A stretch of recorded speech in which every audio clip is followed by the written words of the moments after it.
जयम विष्णुपाद प्रभंस परिव्रजकाचार्य स्तोत्र Shrimati divine grace अभय चरणारिंद भक्तिदाता स्वामी शीला प्रभुपाद की जय। श्री श्री राधा कृष्ण चंद्र की जय। श्री श्री कृष्ण बलराम की जय। श्री श्री निताई गौरंग की जय। श्री श्री श्रीनिवास गोविंद की जय। श्री श्री प्रहलाद सिंहदेव भगवान की जय। श्री भक्त हनुमान गुरुदेव की जय। विश्व गुरु शिव प्रभुपाद की जय। हरे कृष्ण। तो आज हम लोग योग पथ में आगे बढ़ेंगे और हमारा जो ये जो सेक्शन है, ये जो दूसरा अध्याय है और इस अध्याय का जो शीर्षक है मन तथा इंद्रियों पर संयम। तो ये जो पूरा जो अध्याय है ये भगवत गीता के छठे अध्याय से लिया गया है। छठे अध्याय में एक जो संवाद होता है अर्जुन और कृष्ण के बीच में, वो सारा संवाद का कुछ भाग इसमें उल्लेखन किया गया है। तो आज हम इसमें आगे बढ़ेंगे। हम्म।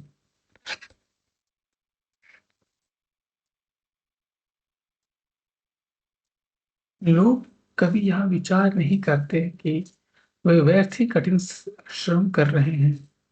लाखों डॉलर कमाने वाला व्यक्ति वास्तव में $10 कमाने वाले व्यक्ति से अधिक नहीं खा सकता। लाखों डॉलर कमाने वाला व्यक्ति लाखों स्त्रियों के साथ संभोग नहीं कर सकता। यह उसकी शक्ति के बाहर है। उसकी संभोग शक्ति उतनी ही है जितनी कि $10 कमाने वाले की। ठीक उसी तरह जिस तरह उनकी भोजन करने की शक्ति भी उतनी ही है। कहने का तात्पर्य यह है कि हमारी भोग शक्ति सीमित है। अतः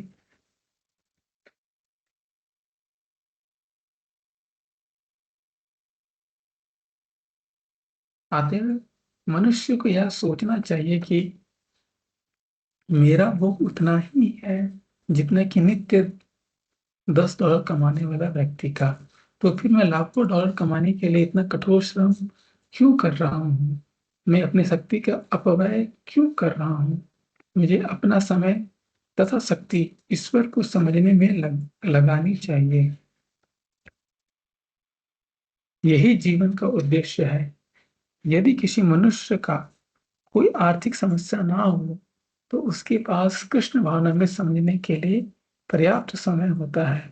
यदि वह अपने इस बहुमूल्य समय को गवाता है तो वह मूढ़, धूर्त या गधा कहलाता है। अगर हम इस पर्टिकुलर पैराग्राफ में देखेंगे तो प्रभुपाद जी कह रहे हैं जो लोग आजकल जो इंगेज है, जो कि फैक्ट्री में काम कर रहे हैं, जो कि पैसा बनाना चाहते हैं, तो उनका उन्होंने अ, एक जो आदमी जो कम पैसा कमाते हैं उनसे अम,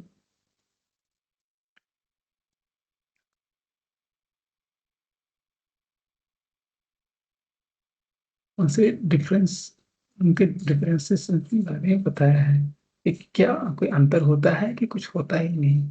तो कहते हैं कि यदि आदमी लाखों डॉलर कमाने वाला हो या 10,000 या $10 कमाने वाला हो, उनकी जो इंजॉय कैपेसिटी है, जो भोग करने की एनर्जी है, वो सीमित है।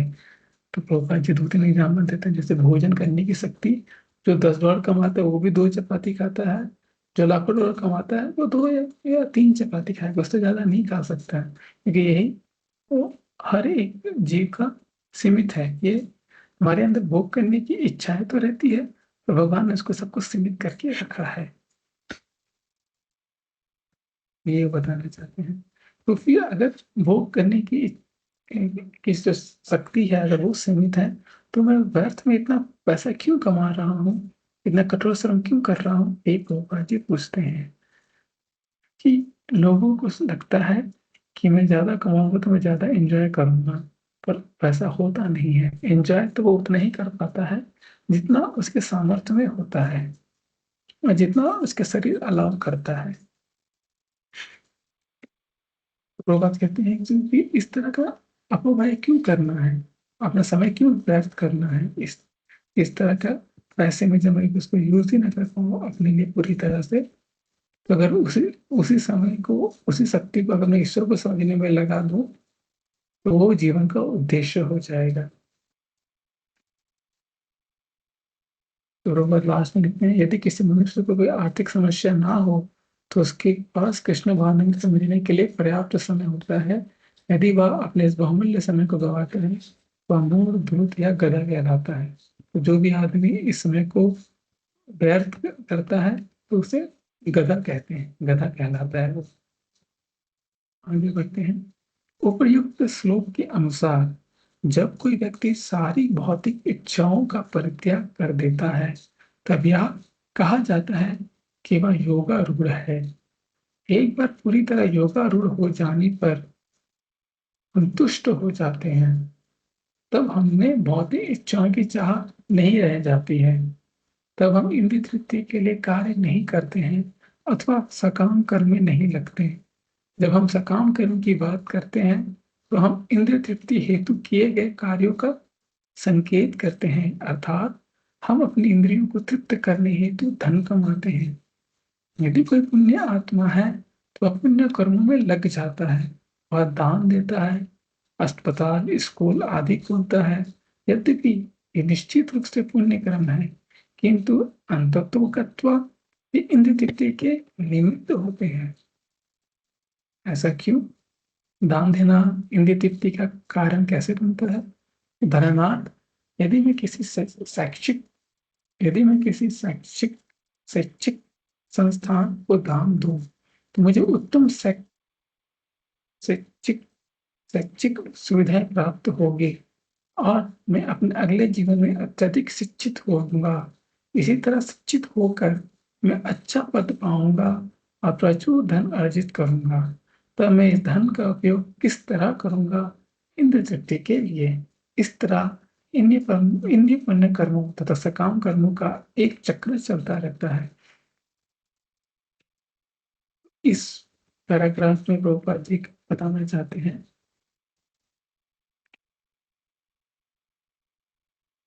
एक तो योगारूढ़ के बारे में बोला गया है, जब भौतिक इच्छाओं का परित्याग कर देते हैं तो वह स्टेज योगारूढ़ कहलाता है। और फिर सकाम कर्म की बात करते हैं। सकाम कर्म की बात मतलब इंद्रिय तृप्ति के लिए जो कार्य किया जाता है उसे सकाम कर्म कहते हैं। जो इंद्रिय तृप्ति के लिए जो धन कमाते हैं उसे सकाम कर्म कहते हैं। और सकाम इंद्रिय तृप्ति करने के लिए और कोई कोई जो पुण्य आत्मा होते हैं वो ऐसे तो होते हैं और पुण्य कर्म में लग जाते हैं। तो पैसे जब ज्यादा हो जाते हैं और वो अपनी इंद्रियों में नहीं लगाते हैं तो क्या करते हैं, वो दान देते हैं, अस्पताल बनाते हैं, स्कूल खोलते हैं, यद्यप। तो इससे क्या होता है, ये पुण्य कर्म में आ जाता है। और इस पुण्य कर्म का फल जो मिलेगा आपको नेक्स्ट बर्थ में, आप किसी आपको बहुत अच्छी क्या कहते हैं, एजुकेशन सिस्टम, बहुत अच्छी एजुकेशन सिस्टम प्राप्त होगी। फिर आप उसमें अत्यधिक नॉलेज गेन करेंगे और उस तरह क्या होगा, आप शिक्षित होकर और अच्छा पद कमाएंगे और बहुत सारा धन अर्जित करेंगे। ये नेक्स्ट जन्म में, अगर आप इस जन्म में दान करते हैं, इस तरह से भोजनालय बनाने में, अस्पताल बनाने में, स्कूल खोलने में, तो इस तरह का आपको पुण्य करना आपको नेक्स्ट जन्म में आपको आता है। तो फिर जब आपको आता है तो आप अच्छा पद पाएंगे, अच्छा धन अर्जित करेंगे, क्योंकि इसका कर्म का फल है। तो फिर जब ज्यादा धन हो जाएगा तो क्या करूंगा, तो इंद्रिय तृप्ति के लिए। तो इस तरह से पुण्य कर्मों का जो रिजल्ट है वो एक चक्र में चलता रहता है। तो ये प्रभुपाद जी श्लोक में बताना चाह रहे थे कि पुण्य कर्म भी हमें बांधता है, सकाम कर्म भी हमें बांधता है। प्राय हम जीवन का श्रेष्ठतर स्तर जैसे अभी व्यक्ति सुनने को मिलती है, किंतु इसका तात्पर्य क्या क्या है? कहा जाता है कि अमेरिका में जीवन स्तर भारत की अपेक्षा श्रेष्ठतर है, किंतु दोनों ही देशों में खाना, सोना, सुरक्षा तथा संभोग होता है। निसंदेह अमेरिका में भोजन की गुणवत्ता अच्छी हो सकती है, किंतु खाने की प्रक्रिया तो वही है। जीवन का उच्चतर स्तर का अर्थ उत्तम आध्यात्मिक अनुभूति नहीं है। इसका अर्थ केवल अच्छा खाना, सोना, संभोग तथा सुरक्षा ही है। यह सकाम कर्म कहलाता है और यह इंद्र तृप्ति पर आधारित होता है। तो भगवान जी इस पर्टिकुलर पैराग्राफ में अमेरिका और भारत की विवेचन ये करते हैं, कंपेयर करते हैं। तो वो कहते हैं कि दोनों देशों में क्या है, सेम है, खाना सोना सुरक्षा तथा संभोग हर व्यक्ति कर रहा है, पर ये श्रेष्ठता नहीं होती जीवन की। प्रभुपाद जी कहते हैं कि अमेरिका में हो सकता है भोजन का क्वालिटी बहुत अच्छा हो, किंतु अल्टीमेटली जो प्रोसेस है वो खाने का ही है। तो फिर कहते हैं कि जीवन का जो उच्चतर स्तर है वो खाने को अच्छा नहीं करना, उच्चतर स्तर है उत्तम आध्यात्मिक का अनुभूति। अगर ये नहीं है तो आपका जीवन का उच्चतर स्तर नहीं है। केवल अच्छा खाना सोना संबोधन सुरक्षा ये सकाम कर्म कहलाता है और ये इंद्र तत्व पर आधारित होता है। आगे बढ़ते हैं। योग का इंद्र तृप्ति या सकाम कर्म से कुछ भी लेना देना नहीं है। तो जो असली योग होता है वो इंद्र तृप्ति या सकाम कर्म से कुछ लेना देना नहीं होता है। योग का अर्थ है सर्वोपरि से जुड़ना, मतलब भगवान से जुड़ना। अब आगे जो है ध्रुव महाराज क्या लाइफ है उससे हम सीखेंगे क्या, प्रभुपाद जी बताना चाहते हैं। ध्रुव महाराज ने ईश्वर का दर्शन पाने के लिए कठिन तपस्या की थी। अंत में जब उन्होंने ईश्वर का दर्शन किया तो उन्होंने कहा, स्वामीन के तार्थो अस्मि परम न याचे। हे स्वामी, अब मैं पूरी तरह संतुष्ट हो गया हूँ, मैं अब और कुछ नहीं मांग रहा हूँ। मैं आपसे कोई वरदान नहीं चाहता। ध्रुव महाराज ने वरदान क्यों नहीं मांगा? वरदान क्या है? सामान्यतः वरदान का अर्थ बड़ा साम्राज्य, सुंदर पत्नी, स्वादिष्ट भोजन आदि की प्राप्ति है। किंतु जब कोई वास्तव में भगवान से जुड़ जाता है तो वह ऐसे वरदान की इच्छा नहीं करता, वह पूरी तरह से तुष्ट हो जाता है। स्वामी के तातो अस्मिन वरम न याचे। तो जब ध्रुव महाराज निकले थे भगवान की तपस्या करने, तो उनके मन में इच्छा था कि मैं जो किंगडम रखूंगा वो मेरे पिताजी से भी बड़ा होगा, और इसी इच्छा से उन्होंने भगवान की तपस्या की थी। लेकिन जब भगवान उनके सामने प्रकट हुए तो भगवान से उनको देख के उसके मन में और कोई इच्छा शेष नहीं रही, भौतिक इच्छा शेष नहीं रही, इसीलिए उन्होंने कुछ भी भगवान से नहीं मांग पाया। और भगवान से साले आगे देखता है कि गोपाल जी बताते हैं, यहाँ इसी में कहते हैं कि तो जब कोई वास्तव में भगवान से जुड़ जाता है तो ऐसे वरदान की इच्छा नहीं करता। वस्तुतः ध्रुव महाराज ने प्रारंभ में ईश्वर की खोज अपने पिता का साम्राज्य पाने के लिए की। ध्रुव महाराज के पिता ने उनकी माता का बहिष्कार कर दिया था और उनकी वी माता में स्टेप मदर ने उनके पिता की गोद में उनके बैठने पर रोष प्रकट किया था। सचमुच उसने अपने पिता की गोद में बैठने से उन्हें रोका था, क्योंकि ध्रुव महाराज उसकी कोख से उत्पन्न नहीं हुए थे। यद्यपि ध्रुव महाराज सिर्फ 5 वर्ष के थे, किंतु वे क्षत्रिय थे, पर उन्होंने इसे अपना बड़ा अपमान समझा। वो अपनी माता के पास जाकर बोले, माँ, मेरी विमाता ने मुझे अपने पिता की गोद में बैठने से मना करके मेरा अपमान किया है।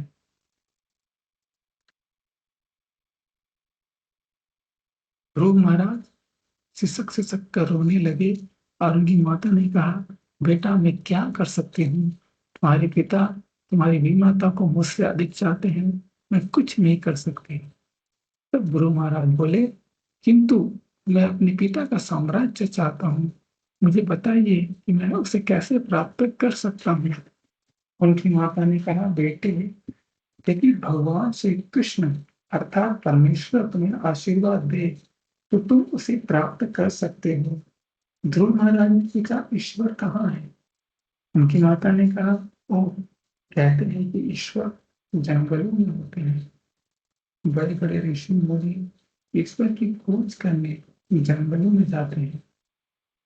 यहाँ सुनकर ध्रुव महाराज सीधे जंगल चले गए और उन्होंने कठिन तपस्या करनी आरंभ करके अंत में उन्हें ईश्वर के दर्शन हुए। जब उन्हें ईश्वर के दर्शन हुए, तब उनके मन में अपने पिता के साम्राज्य को पाने की जो इच्छा थी, अब वो नहीं रही। अभी तो वो बोले, हे प्रभु, मैं तो कुछ कंकड़ पत्थर खोज रहा था, लेकिन मुझे मूल्यवान मणियां मिल गई हैं। अब मुझे अपने पिता के साम्राज्य का कोई इच्छा नहीं है। अब मैं पूरी तरह तुष्ट हूँ। जब कोई व्यक्ति वास्तविक रूप से ईश्वर से जुड़ जाता है, तो वह पूरी तरह तुष्ट हो जाता है। उसकी तुष्टि इस भौतिक जगत के तथाकथित भोग से असीम रूप से बढ़कर है। यह तुष्टि ऐसी है जो ईश साक्षात्कार से उत्पन्न होती है, और यही योग की सिद्धि है। इस पर्टिकुलर पैराग्राफ में जो हमने पढ़ा, भगवान के दर्शन के बाद ध्रुव महाराज को पिता के साम्राज्य जैसे पाने की इच्छा तो थी, वो इच्छा चली गई। अभी तो वो बोलते हैं कि मैं तो कंकड़ पत्थर खोज रहा था, मतलब अपने फादर का जो साम्राज्य है उसको कंकड़ पत्थर की तरह समझ रहा था। और जब भगवान के दर्शन हुए, उसे कहते हैं मूल्यवान मणिया। जब भगवान के दर्शन हो जाते हैं और वो भक्त रहता है, और वो वास्तविक तो ईश्वर से जुड़ता है, तो उस पूरी तरह से तुष्ट हो जाता है। और इस तुष्टि के चलते क्या होता है, भौतिक जगत में तथाकथित जो भोग है, जिसकी हमारी आसक्ति होती है, वो सब टूट जाती है। और ये जो भगवान के दर्शन से जो तुष्ट होते हैं, जो भगवान का दर्शन करने से, वो इस भौतिक जगत के भोग से बहुत बढ़कर है। यही तुष्टि ऐसी है जो भगवान साक्षात्कार से उत्पन्न होती है, और यह योग की सिद्धि है। तो हमारी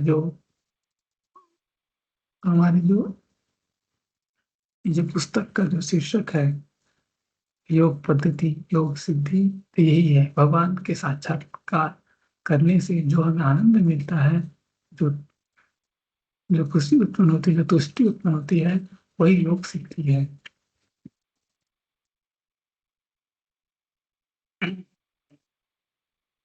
जब कोई मनुष्य पूरी तरह भगवान के दिव्य प्रेम में सेवा में लगा रहता है, तो वह अपने आप में प्रसन्न रहता है, और इस तरह वह इंद्र तृप्ति या सकाम कर्म में व्यस्त नहीं रहता। अन्यथा मनुष्य इंद्र तृप्ति में लगा रहता है, क्योंकि कोई भी बिना काम किए हुए जीवित नहीं रह सकता। संपूर्ण कार्यकलापों को रोक पाना संभव है। जैसा कि पहले कहा जा चुका है, जीवात्मा के रूप में हमारा स्वभाव ही कर्म करने का है। कहा गया है, खाली दिमाग शैतान का घर है। यदि हमारे पास कोई कृष्ण भावनामय कार्य नहीं है, तो इंद्र तृप्ति या सकाम कर्म में अपने को लगाएंगे। यदि बच्चे को शिक्षा तथा प्रशिक्षण नहीं दिया जाता, तो वह बिगड़ जाता है। यदि मनुष्य योग अभ्यास नहीं करता, यदि वह योग विद्या से अपने इंद्रियों को वश में करने का प्रयास नहीं करता, तो वह अपनी इंद्रियों को उनके ही तुष्टि में लगाएगा। जब कोई व्यक्ति अपनी इंद्रियों को तृप्ति में लग जाता है, तो उसके लिए योग अभ्यास करने का प्रश्न ही नहीं उठता।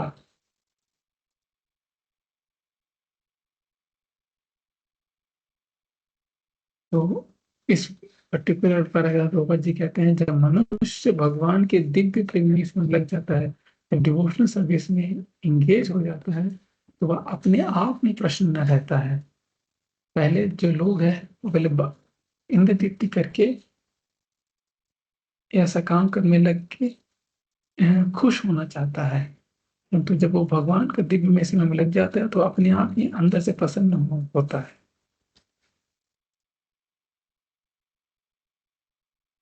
मनुष्य इंद्रिय तृप्ति में हमेशा मनुष्य इंद्रिय तृप्ति में ही लगा रहता है बाई डिफॉल्ट, क्योंकि कोई भी बिना काम के लिए जीवित नहीं रह सकता। तो हर एक जीव कोई ना कोई किसी न किसी तरह से काम को कर रहा है। ये भगवान ने भगवत गीता के तीसरे अध्याय में बताया है। तीसरे अध्याय का 5वां श्लोक है ये। तो संपूर्ण कार्यकलापों को रोकना असंभव है। तो जीवात्मा के रूप में हमारा स्वभाव ही कर्म करने का है। हमारा स्वभाव ही कुछ ना कुछ कर्म करने का है, आइदर कृष्ण के लिए नहीं तो माया के लिए। तो यदि हमारे पास कृष्ण भावनामृत नहीं है, तो स्वतः ही हम इंद्र तृप्ति या सकाम कर्म को अपने आप को लगाएंगे। जैसे प्रभुपाद एग्जाम्पल देते हैं, यदि बच्चों को शुरू में शिक्षा या प्रशिक्षण नहीं दिया जाता तो जैसे बिगड़ जाता है, तो उसी तरह से यदि मनुष्य योगाभ्यास नहीं करता है, तो इसकी इंद्रियों को वश में करने का प्रयास नहीं करता है, तो वह अपनी इंद्रियों को तो वह अपनी ही इंद्रियों को उनकी ही तुष्टि में लगाएगा।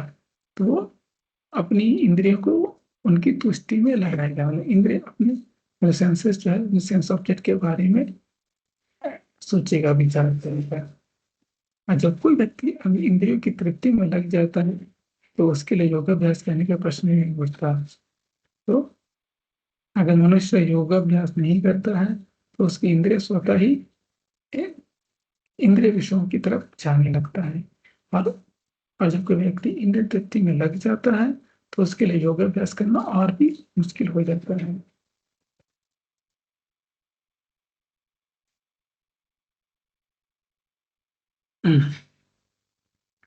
आगे बढ़ते हैं।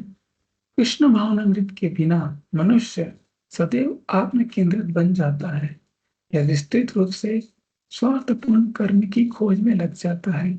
किंतु कृष्ण भावना में व्यक्ति श्री कृष्ण की तुष्टि के लिए सब कुछ कर सकता है और फलस्वरूप इंद्र तृप्ति से पूर्णतः मुक्त हो जाता है।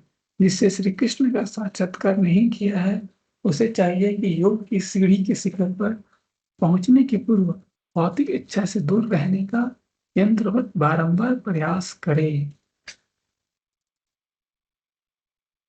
इस लूप इस पर्टिकुलर पैराग्राफ को हम समझने की कोशिश करते हैं। कृष्ण भावनामृत के बिना मनुष्य सदैव आत्म केंद्रित बन जाता है। अगर मनुष्य के जीवन में कृष्ण भावनामृत नहीं है, तो वह सदैव अपने आप को केंद्रित मानता है और स्वतः ही वो स्वार्थ रूप कर्म की खोज में लग जाता है। अब जो भी कार्य करता है अपने स्वार्थ को संतुष्टि के लिए करता है। किंतु कृष्ण भावना में व्यक्ति श्री कृष्ण की तुष्टि के लिए सब कुछ कर सकता है। कि पहले जो मनुष्य का कृष्ण भावनामृत नहीं है, तो अपने स्वार्थ के लिए कार्य करता है। जब कृष्ण भावनामृत हो जाता है, तो श्री कृष्ण की तुष्टि के लिए सब कुछ करता है। तो जब कृष्ण के लिए सब कुछ करता है, तो उसका फलस्वरूप वो इंद्रिय तृप्ति से धीरे धीरे दूर होते जाता है, मुक्त होते जाता है। और जिसने श्री कृष्ण का साक्षात्कार नहीं किया है, उसे चाहिए कि योग की सीढ़ी के शिखर पर पहुंचने की पूर्व भौतिक इच्छाओं से दूर रहने का यंत्रवत बारंबार प्रयास करे। तो इसलिए श्री कृष्ण का साक्षात्कार करना मीन्स एक योग की सीढ़ी है। आज का जो शिखर है, जो टॉप मोस्ट है, श्री कृष्ण के चरणों पे अपना ध्यान लगाना। तो ये कैसे होगा? प्रभुपाद जी कहते हैं कि पूर्ण भौतिक इच्छाओं से दूर रहने का हमें बारंबार प्रयास करते रहना चाहिए, तभी हम श्री कृष्ण के योग किसी भी एक शिखर पर पहुंच सकते हैं।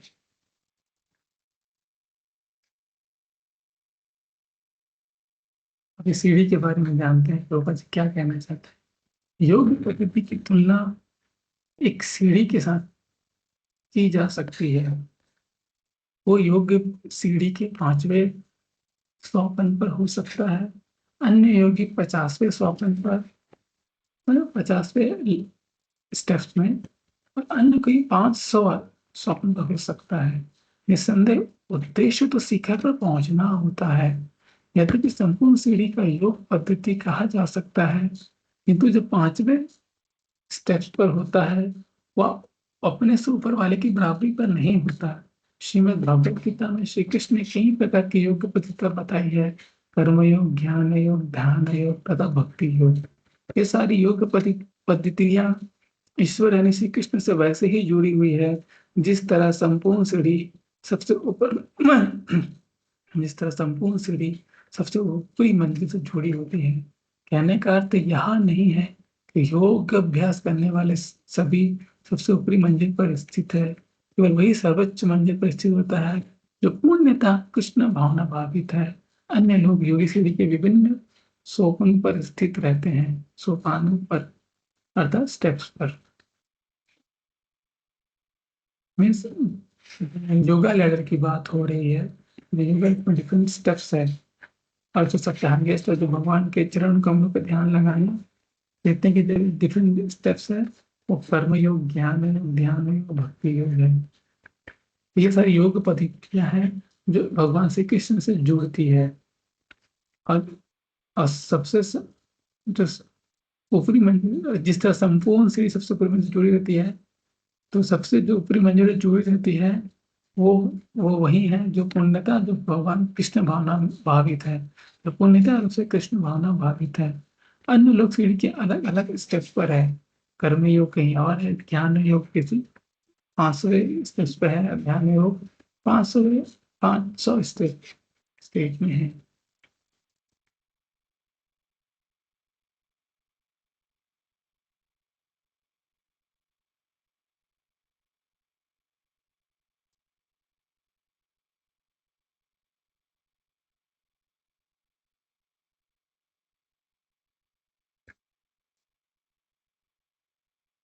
ये भगवत गीता का श्लोक है, छठे अध्याय का 5वां श्लोक।